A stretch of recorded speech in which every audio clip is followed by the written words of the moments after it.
Jam, I remember you telling me a story of when you took too many Benadryls. Oh, yes. Because your vet recommended that's how many you give your dog.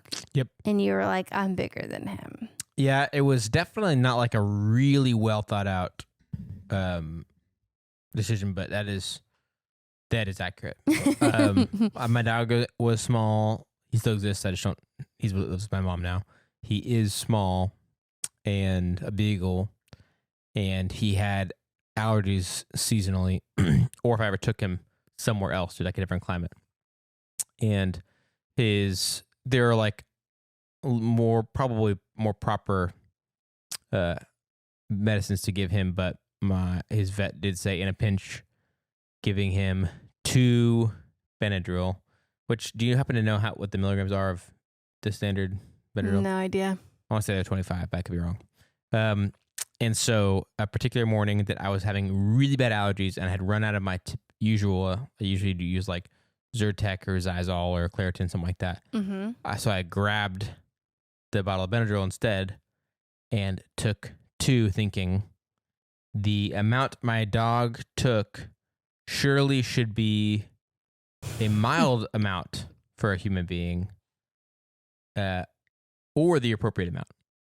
Right, surely. And then we're out the door going to church, and then in church could not stay awake. Was trying so hard, but just could not do it. And 2 Benadryls, I mean, didn't your wife, were you dating her at the time and she was set you straight? Yep. She was like, what is your deal? Why are you so sleepy? I was like, well, I took some Benadryl this morning. And she was like, well, how did you take? Yeah, she's actually in medicine, so she immediately knew that I had made a very big mistake. So, yeah. Never making that mistake again. Not at all. I mean, honestly, like most people, I would prefer to take a non-drowsy antihistamine anyway. Right. Yes. So that's why I hadn't taken it in a long time. And do you know the difference chemically between those non-drowsy and drowsy antihistamines? You know what? I feel like when we did the antihistamines episode we did before, there was at least a slight reference to there being the differences between them. I have like just the vaguest of memories of you making some distinction, but I don't think you went way into it. And even if you did, I don't remember. So you know what? Halfway through this episode, I was like, how in depth did I go in this on the last one? But I didn't remember either. So I figure if neither of us remember, it's probably good to go back and do a deep dive on this part. yes. So let's go and talk about the science behind why Benadryl makes you sleepy. Nice.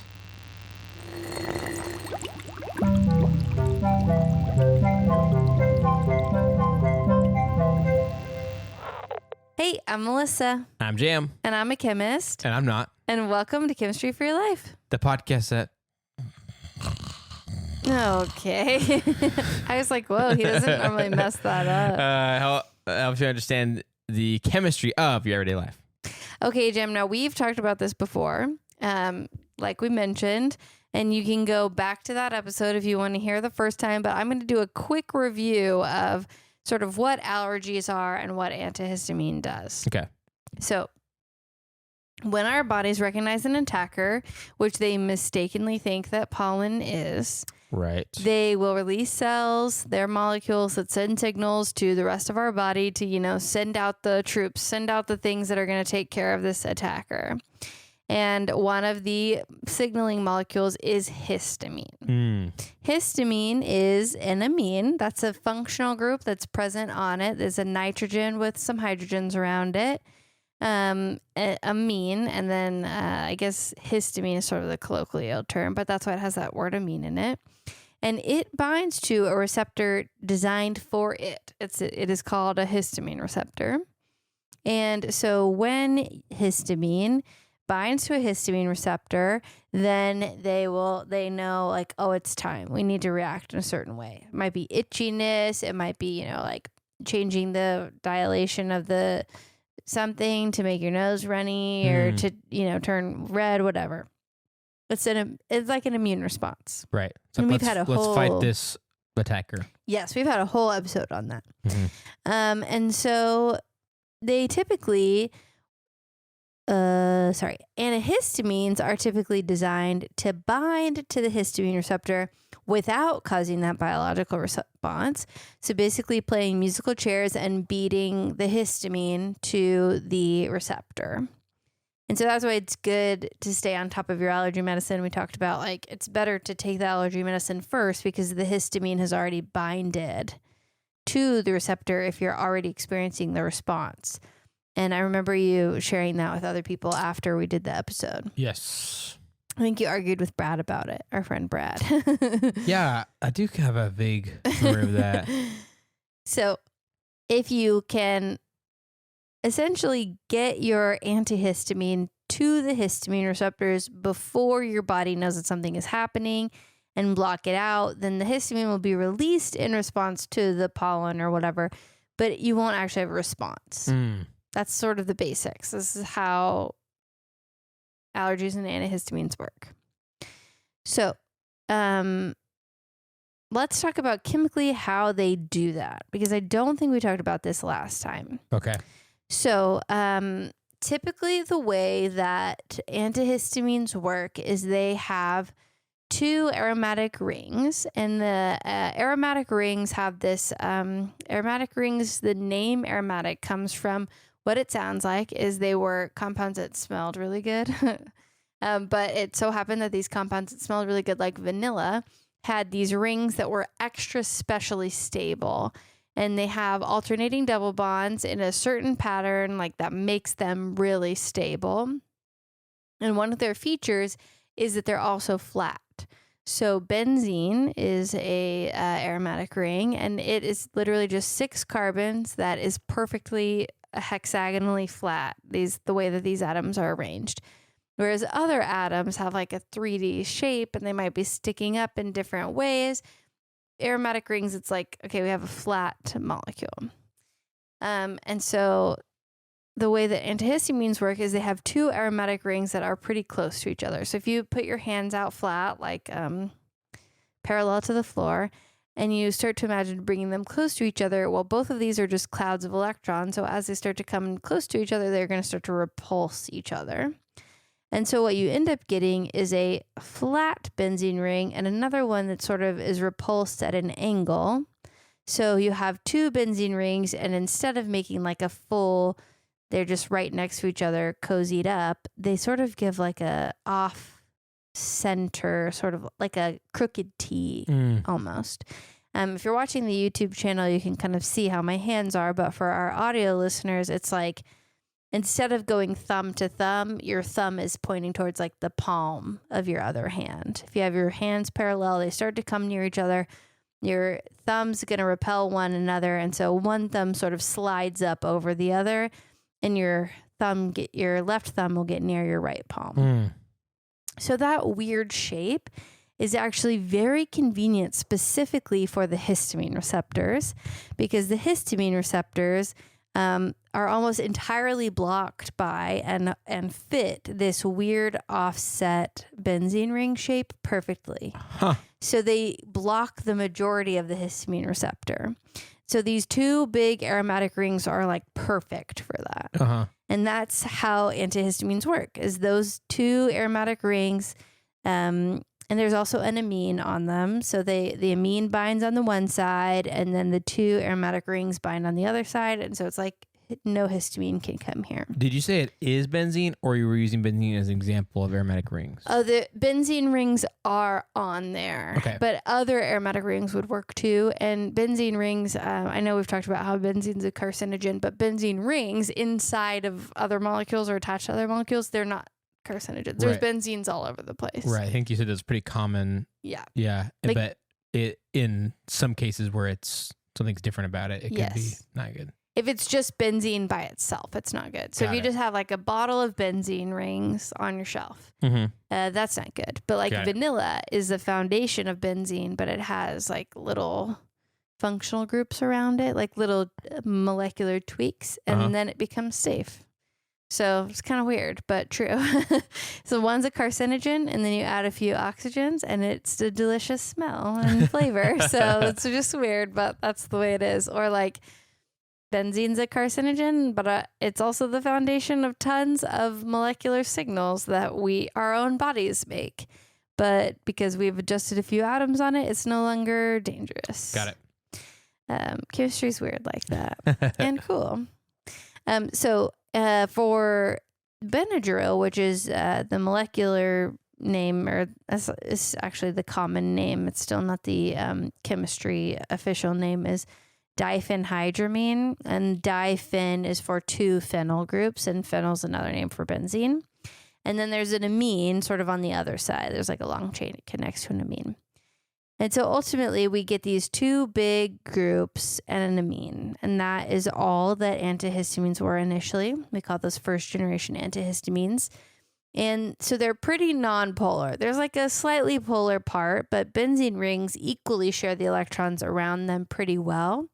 And so these first generations of antihistamines, because they shared these electrons well all around them, we call that non-polar. So we had these non-polar antihistamines that would get in and block that histamine receptor.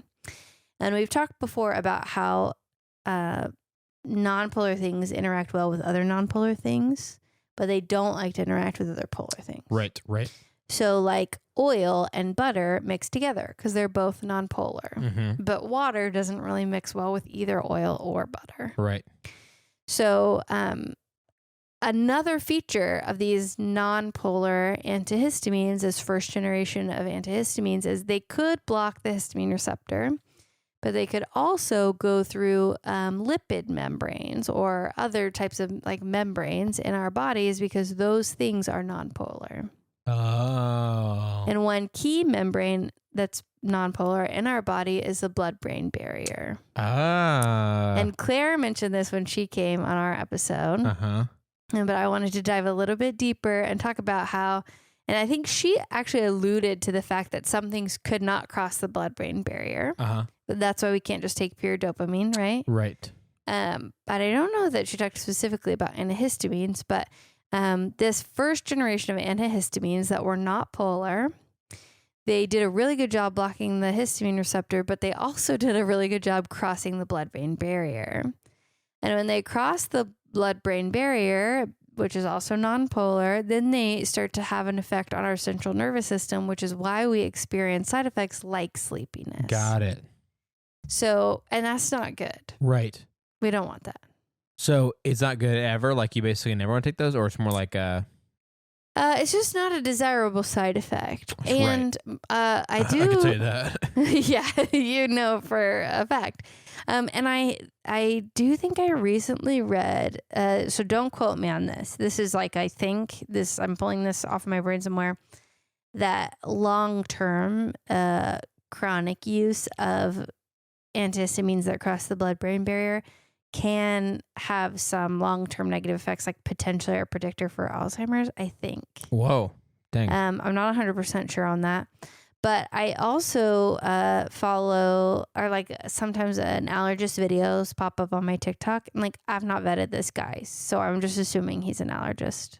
He could be lying. Mm-hmm. But he did talk about how many allergists don't recommend they don't recommend Benadryl as kind of like a last resort because it's, there's these other ones that are going to be more effective longer term and have almost no side effects. Benadryl is kind of falling by the wayside. Mm-hmm. But diphenhydramine, which is the active ingredient in Benadryl, is also the active ingredient in ZQuil. So if you want to fall asleep, people sometimes use it for that. Although I don't know, you probably don't want to use that chronically. Right. So that's our first generation antihistamines. So it's really easy, not too hard. You can just do a reaction and do a chemical reaction of some kind and add functional groups that are going to have the quality of like wanting to pull electrons towards themselves. We call that electronegativity. Mm-hmm.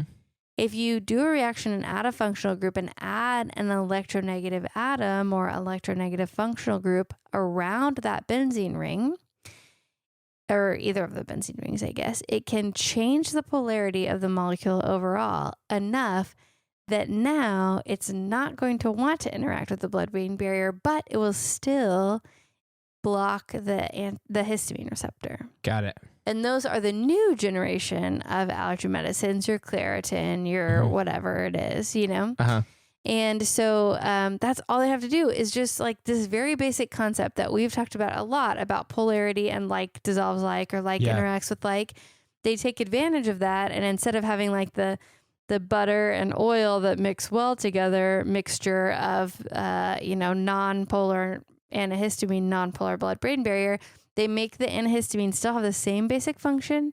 They just make it polar, and then that polarity makes it like oil and water. It's not going to interact with the blood-brain barrier, and it's not going to be able to go have these big central nervous system impacts. And that's why some of your allergy medicine, even though it interacts with the same histamine receptor, doesn't make you sleepy, and some does. Isn't that cool? That's very cool. Yeah. It's a really fun application of like, oh, this concept that we've talked about over and over and over again has big implications in our body and medicine and like sort of a simple solution to a complex problem. It's also crazy because like it's such a simple solution, and not knowing the like real, process they took to figure this out and all that kind of stuff or whatever. But how lucky is it that making it suddenly be polar didn't make it ineffective? Yeah. Like just, not knowing about like a bunch of under the hood, the way these kind of receptors work. And like, what if it was just like, oh yeah, actually, honestly, as soon as you make it polar, it doesn't work anymore. Yeah. And I wondered about that. Is it like, because there's sort of like a threshold where it's like, oh, if you have like 50% of the molecule is polar and 50% of the molecule is not, like it's mostly polar. But then if it's like 10% of the molecule is not polar and like 90%, it's like, okay, well, what amount has to, yeah. So I wondered if they maybe adjusted the electronic environment of only one of those benzene rings and left the other one unchanged enough that it was still able to bind without really significant impacts. I didn't get good clarity on that, but it is still able to bond to that histamine receptor. So it's like a very beautiful, it works out very well. And I think the shape has a lot to do with it, as well as that the amine group, that nitrogen functional group. I think those two things also play a role in it binding right into that histamine receptor. Nice. And so that's it. That's how non-drowsy antihistamines work. Wow. That's so simple and awesome. I know. I thought it was really fun. Like it's so complicated, but like the change they had to make. It's like so cool how nice and neat that is. I'm sure whatever team came up with that was like, that was it. You know, like that worked. Yeah, awesome. Absolutely. And if I accidentally already learned this once before and I forgot, I'm really sorry, but it was bound to happen sometime in the 200 episodes that we've done. Yeah, so. I don't think we went this far into it, to be honest with you. I think we focused more on the like immune response. Yeah, for sure. Cool. Want me to say this back to you? Yeah, say it back to me, and then we can wrap up. This is the last time we're recording before our little holiday break. So, the way that the first iteration of antihistamines worked. Well, actually, sorry, before that, when something sets off our body's sort of allergen response, it thinks something is attacking us, so it's reacting to that. So pollen, or in some people's cases, it could be all kinds of different things, and there's a lot of variety there. For me, it's like tons of things in nature. You and I are both fairly, allergy people. Went to the allergist. She was like, "You're allergic to grass, dust mites, trees. So basically something constantly year round, inside and outside." And I was like, yeah, I know. Yeah. So. I tested a long time ago, and then I did allergy shots for a while, and it definitely helped curb a lot of that. But it was like, all sorts of plants and trees and stuff. There were varying degrees of it, but all of them caused a reaction. I'm also doing allergy shots. I didn't know you did them. Yep. I was like in middle school, high school when I did those. But definitely made a difference. Like I still have to take allergy medicine all the time, but the memories I have of how badly I reacted to stuff back then, much worse. Yeah. So that's good. so our bodies are overreacting. It thinks something is a bad attacker. And so it sends histamine that our body creates. It sends that out as a signal of sorts. Yes. And histamine has an amine group on it. And it goes and we have receptors. Were those just called histamine receptors? I think the histamine receptors are on like a variety of different types of cells. Okay. But yes, there's like I think there's like H1, H2, H3. They're different histamine receptors, but these I think target just one histamine receptor. Yeah.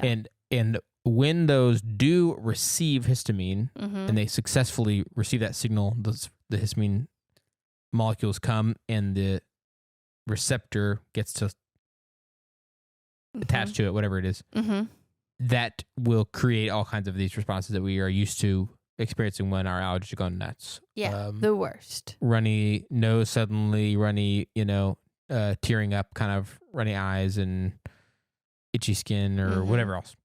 And so then the goal there that they figured out in the first iteration of antihistamines was prevent the histamine receptors from ever getting any histamine at all. Yep. Let's be anti-histamine. Yeah. So they did the benzene rings thing, right? There's two of those that happen to be a great shape to block the receptor. Plus it has an amine group on there as well, correct? Yes. That was the basic version, which was non-polar. Right. No significant presence of electrons more on one side than another. The only polar part would have been like the nitrogen. The amine is polar, but it is pretty far away, and it's such a small portion of the molecule that it doesn't really make an impact. Okay. So that version, mostly fairly non-polar, and which means that any other part of our body that is non-polar, it's not going to, they aren't going to resist each other. Right. And that ends up being key in the fact that our blood-brain barrier is also non-polar, which means that the early version of antihistamine, the Benadryl version, could actually cross that barrier and go have various effects in our brains and nervous system stuff. And like we learned from Claire, about neurotransmitters, I think it just acts as a neurotransmitter. Once it crosses the blood-brain barrier, it's like telling your brain to do things. Central nervous system. Like, go ahead, close your eyes. Come on. Rest a little bit. Right. You've had a long morning. Take a little nap. That sounds great. A little nap. Yeah, just let those heavy eyelids close. Just starts whispering little sweet nothings into your brain. And so, on one hand, you prevented the itchiness, the nose running, all that kind of stuff. But now you're sleepy. And so the people in the labs were like, there's got to be a way. There's got to be a way. Could we block the histamine receptors without tinkering with their brains? And so what they did that was so smart was just, if we could just make this not be able to cross the blood-brain barrier by making it polar, it can't cross that. And perhaps maybe it would still block the histamine receptors. Perhaps maybe. So they added a functional group, you said, onto. Yes. Yeah. There's a few different types, but yes, they added one, and it just added one chlorine, just one atom. And chlorine it has that quality where it likes to pull those electrons towards itself, and that was enough. It was like that electronegativity, correct? Electronegativity, the desire to pull, or the ability to pull those electrons. I guess atoms all desire. It's so tricky. It's like it's electronegative, but you're feeling very positive about electrons. It's like, come on, electrons. I could take some more of you. I can handle this. Yeah, absolutely. Which means that there end up being an imbalance there where there's more electrons in one part of the molecule than another, which means there's a pole. There's poles now.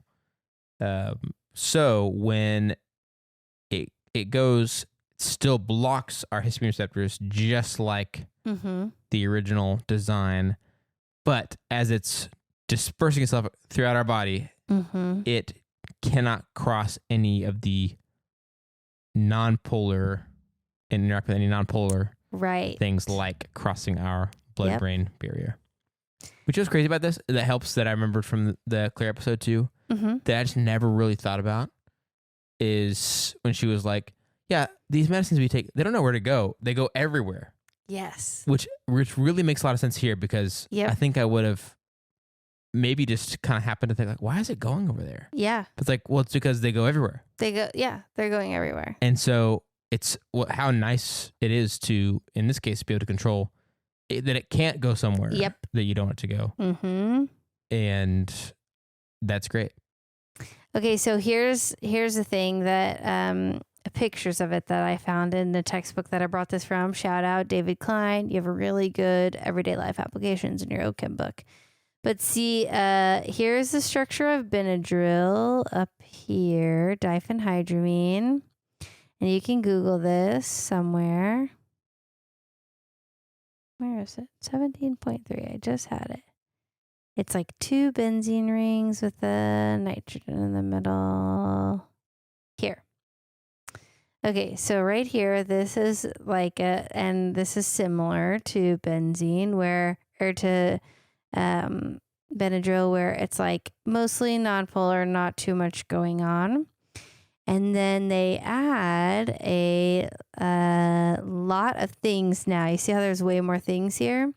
And some of these things that I've added, so I'm looking at the structure of Zyrtec. Now they've added a bunch of different molecules, different functional groups. And a functional group we've talked about before is carboxylic acid. And under our body's conditions, carboxylic acid actually will give up a proton as it's acidic.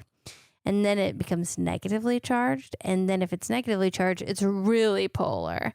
And so it really doesn't want to cross the blood-brain barrier. And so that makes it to where it's like, nope, it's not going. And that's one that Zyrtec does. And same thing as Allegra, I think, is this other one over here. So things that are they like add all these functional groups to it that make it really not like be different and not want to interact with the blood-brain barrier. Nice. So, yeah. Dang, that's very cool. How crazy. And no, never mind. Okay. All right, that's it. Nice.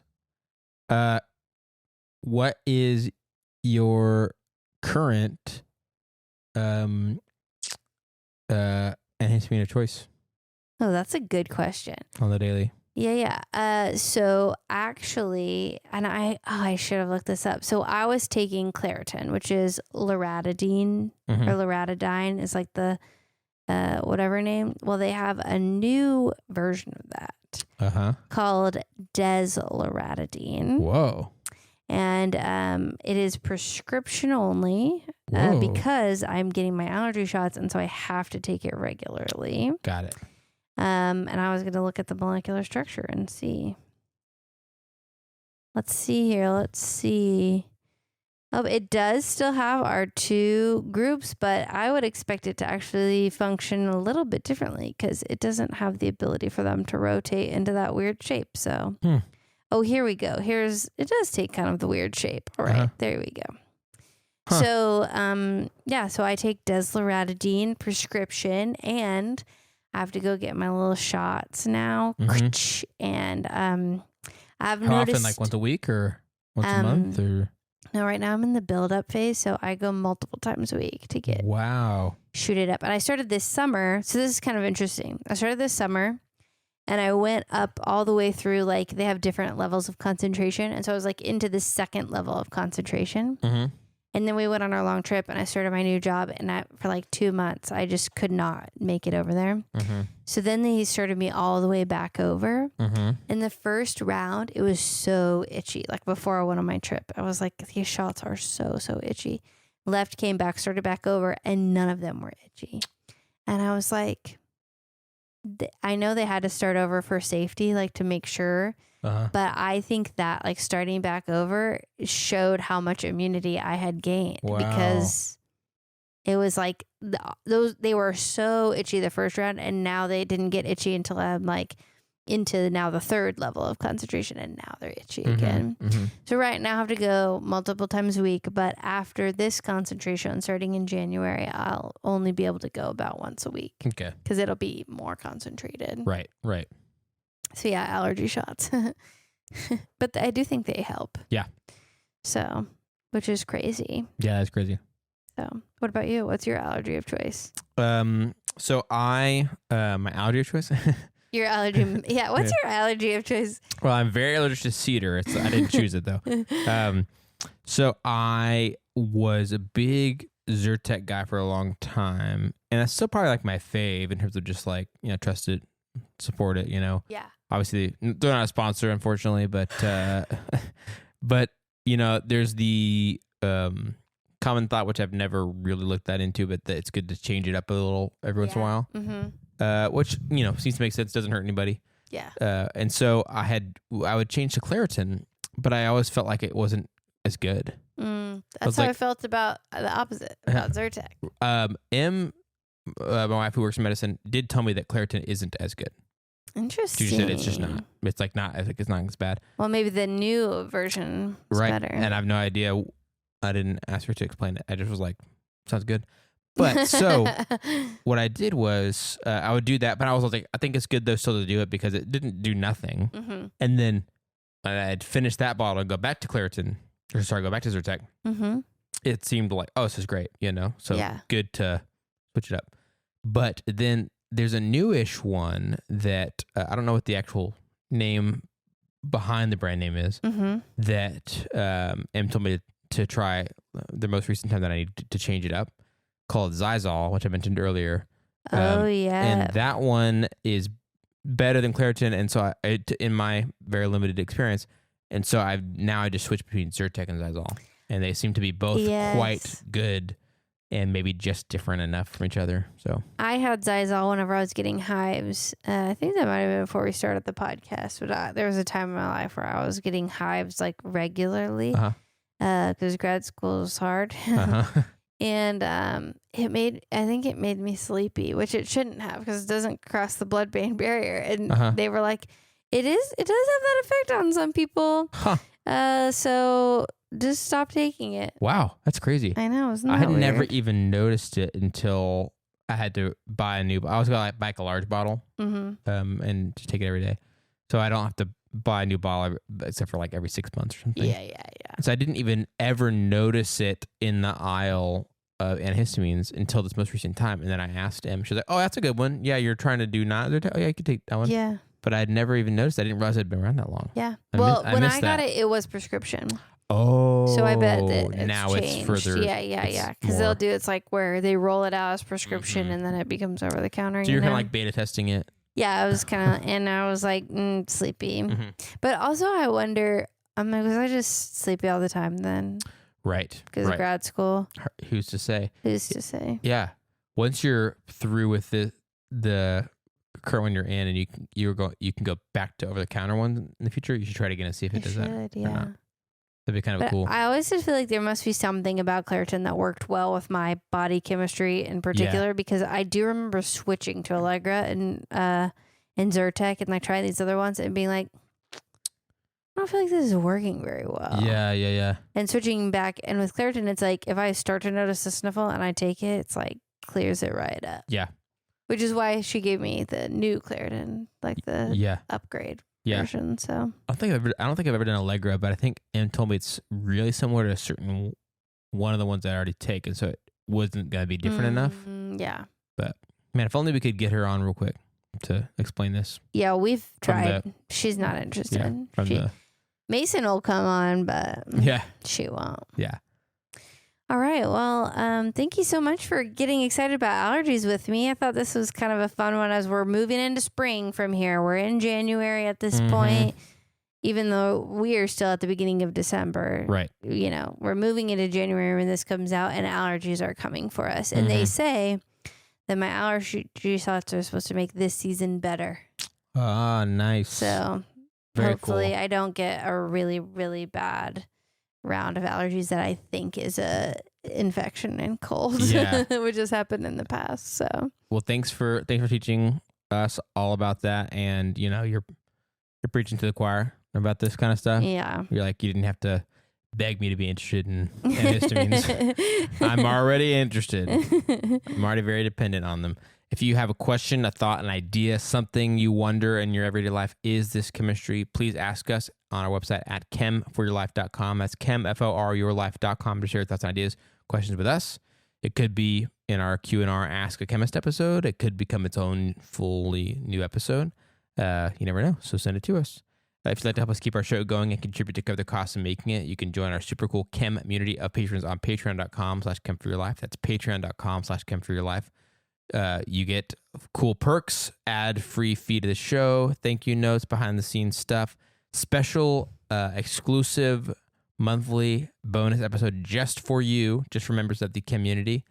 We appreciate our community so much. They help keep the show going, keep it free, and keep it available for everybody else.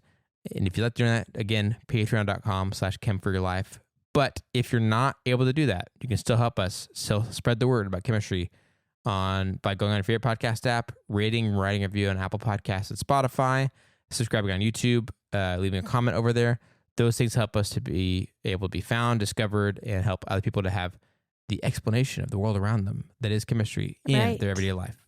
The wonder of this world. The wonder. The wonder and the satisfaction of an answer. Mm-hmm. I just got distracted and accidentally left the page I was just on with my little part. I think I'll try to do it. Should I try to do it without saying anything? Without looking? I'll try. Yes. Well, you have the list of people, though. Yes, I was do. going to say, if you had that memorized because it changes all the time, I'd be so That'd impressed. be crazy. No. Yeah. This episode of Chemistry for Your Life was created by me, Melissa Collini, and him, Jam Robinson.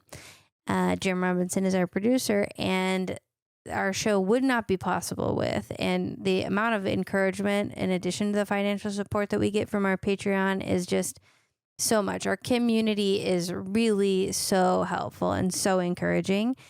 So we want to shout those people out by name and thank every individual one. So we'd like to thank Julie S., Heather R., Autoclave, Chelsea M., Dorian V., Scott B., Jesse R., Sierra L., John T., Jeanette N., Cullen R., Erica B., Elizabeth P., Sarah M., Rachel R., Latila, Katrina B., Suzanne P., Venus R., Lynn S., Jacob T., Brian K., Emerson W., Christina G., Timothy P., Stephen B., Chris and Claire S., Chelsea B., Avishai B., and Hunter R. Thank you so much for making Chemistry for Your Life happen and for all that you've contributed to the show, being part of our community. It means so much to us, and we are so, so, so thankful that we have you in our corner. And if you'd like to learn more about today's chemistry lesson, you can check out the references for this episode in our show notes or in the description of the video on YouTube. Yay, chemistry! Yay, antihistamines!